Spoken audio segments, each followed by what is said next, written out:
Hey, before we start, I want to say that this video has been recorded exactly 1 month ago, so even though the prices are not the same anymore as the ones I referenced in this video, the whole concept still stands. It will be true tomorrow, the next month, and next year. So yeah, keep that in mind and let's start with the video.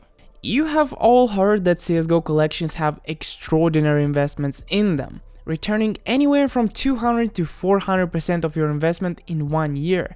But how can we try and differentiate the good ones from the very good ones? Well, there are a bunch of ways. Besides having to figure out which collection is better, I often encounter this other question. How do I determine which skins from a specific collection are the best ones? Which quality and which float? Should I go for the expensive ones or the cheaper gray ones? Usually the older the collection, the less you have to guess and the more data you can analyze to predict future growth. That is exactly what we're going to talk about today. Make sure to smash the like button if you like the video and let's get into it. One of the methods I use to pick out the best options from one collection is comparing each of the skins to the ones above them, as if you're trying to do a trade-up contract with 10 of the same skin. I'm going to get into a little bit of math here, because I think it is important to calculate things like this. Let's take for instance the Havo collection, and we're gonna go from the top down. The highest tier skin in this collection is the AK-47 X-Ray. You can get it for 1,400 euros cash and field tested. The pinks, we have 2 of them and we're gonna get the same condition, field tested. Mach 10 is about 240 euros and the op is 220 euros, also in cash. Let's take the cheaper one and multiply it by 10, then compare the percentage loss as if we were doing a trade-up contract. 10 Silk Tigers will cost you 2,200 euros and will get you a 1,400 euro AK, which is a 36% loss. Okay, this doesn't tell us much for now, but let's continue. Out of the 3 purple skins, the Galil is the cheapest, at 38 euros cash and field tested. On a trade-up contract with 10 of these, we will have to spend 380 euros, but we get 230 euros in return, which is a 40% loss. Let's move to the next level. The cheapest blue skin is 950. Do the math as usual and we would lose 48% on this imaginary trade-up contract. Next is the light blue ones. Here we would lose 24% on average, and this sounds a lot better than the numbers we've had so far.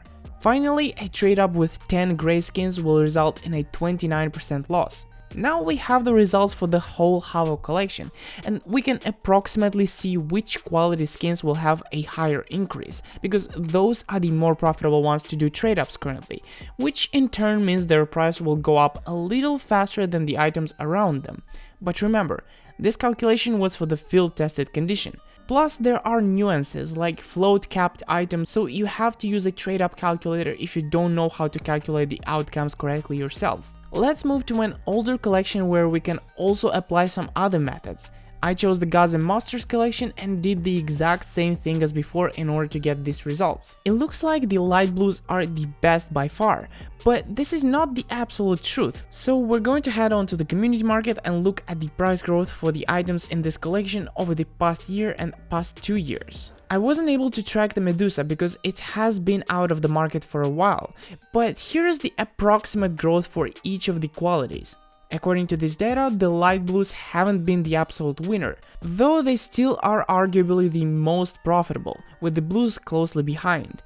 Knowing this, I would go ahead and buy the cheapest light blue skins from the Gods and Monsters collection, because I believe they will be slightly more profitable than any other skin within this collection. Now, would it be possible to find another collection that has more potential than this? Well, yes, and the way we're going to do that is through applying the second method to other collections. Let's do it for the Rising Sun collection. And oh wow, I did not expect it to be this good. These numbers are always shifting up and down, so that's why I decided to teach you how to analyze the data yourself, so that you can always find the up-to-date answer on which collection is better and which items within that collection are better. Of course, there are other factors that influence the price growth, for example, how many trade-up outcomes each skin can have. Now, in case you don't know how to calculate the percentage growth or percentage loss, let me teach you real quick. You take the result price, the price of the item currently, and subtract the initial price. So for example, if you want to calculate how much it grew in 1 year,